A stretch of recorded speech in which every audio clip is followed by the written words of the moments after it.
কই, তুমি কি আমার কথা শুনতে পাচ্ছ? চলো আমরা দুজনে গল্প করি। হ্যাঁ, পাশাপাশি আছি যখন আর বড় হচ্ছি, চলো দুজনে একটু গল্পই করা যাক। তুমি কি জানো বর্তমান জগতে আমি কত শক্তিশালী? আচ্ছা, তাই নাকি? সেটা কিভাবে? আমাকে নিয়ে সবাই ব্যস্ত, কারণ আমি ইন্টারনেট, গেম, সোশ্যাল মিডিয়ার মাধ্যমে মানুষকে আনন্দ দিই। তুমি আজকাল আমাকেই ছাড়া কাউকে দেখতে পাবে না। হ্যাঁ, আমি তো সেটা দেখতেই পাই। আর দেখা ছাড়া আমার করারই বা কি আছে? কিন্তু তুমি কি জানো যে তোমার এই আনন্দ দেওয়ার পিছনে মানুষ জীবনের কত কি হারিয়ে ফেলছে? হারাচ্ছে? কি হারাচ্ছে? আমি তো মানুষকে আনন্দ দিচ্ছি। আমি তো গোটা বিশ্বকে জানার সুযোগ করে দিয়েছি। তারা আমার মাধ্যমে সব কিছু এক মুহূর্তে পেয়ে যাচ্ছে। হ্যাঁ, সেটা ঠিক, অবশ্যই ঠিক। আমি স্বীকারও করছি সেটা, যে তুমি এক মুহূর্তে গোটা বিশ্বকে মানুষের হাতের কাছে এনে দিয়েছো। কিন্তু তুমি কি এটা বুঝতে পারছো যে তোমার এই এক মুহূর্তে গোটা পৃথিবীকে আনার আগ্রহে, মানুষের এই জানার আগ্রহে মানুষ জীবনের কত মুহূর্ত হারিয়ে ফেলছে, যেটা আর ফিরে আসবে না কোনোদিনও? তুমি যত মানুষকে সাহায্য করছো, ততই মানুষ একে অপরের কাছ থেকে দূরে সরে যাচ্ছে। মানুষ পাশাপাশি থেকেও একে অপরকে চেনে না। পাশাপাশি বাড়ি তো দূরের কথা, একই বাড়িতে একই ছাদের তলায় মা বাবাকে চেনে না, বাবা ছেলেকে চেনে না। ছেলে কি চায় সেটা জানে না, মা জানে না সন্তান কি খাবে, সন্তান কি পছন্দ করে। কারণ একটাই, কারণ সন্তানের হাতেও তুমি আর মায়ের কোলেও তুমি। তারা একে অপরের সাথে কথা বলে না, কারণ তাদের একে অপরের দিকে তাকানোর সময় নেই, কারণ সব সময় তো সে তোমার দিকেই তাকিয়ে আছে। হ্যাঁ সেটা ঠিক, কিন্তু আমি তো তাদেরকে আনন্দ দিচ্ছি। ছোট ছোট মুহূর্তগুলো শেয়ার করে। হ্যাঁ, তুমি মানুষকে অনেক আনন্দ দাও, অবশ্যই আমি স্বীকার করছি। কিন্তু তুমি জানো, আমিও মানুষকে একটা টাইমে আনন্দ দিতাম। আমাকে একজন বললে সেটা শুনতো 10 জন।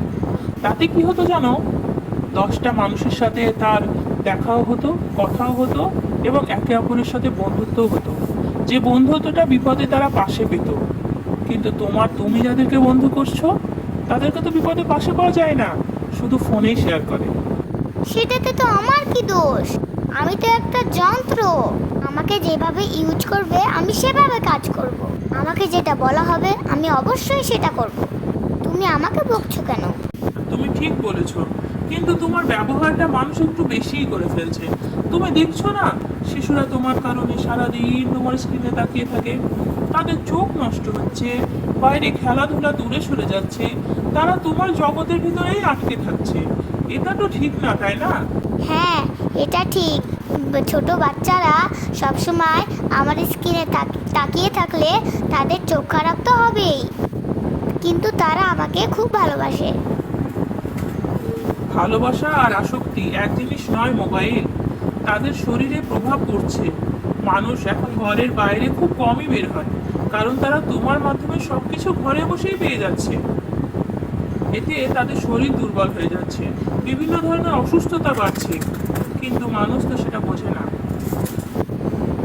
তোমার কথা ঠিক। আমি শুধু যোগাযোগের মাধ্যম নই, আমি মানুষকে এতটাই ব্যস্ত করে ফেলেছি যে মানুষ প্রকৃতির সঙ্গে বা পরিবারের সঙ্গে বা নিজের সঙ্গে সময় কাটায় না। এটা কি আমার দোষ? না, দোষ নয়।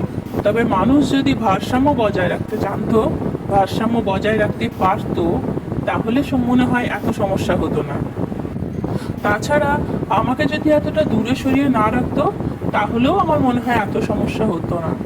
মানুষ ভুলে যাচ্ছে, এই যে তুমি মোবাইল দুনিয়াতে এসেছো, তার কত কাল আগে আমি এসেছি এই পৃথিবীতে। তুমি এসেছো কত সালে? আমি আমি এসেছি 1973 সালে।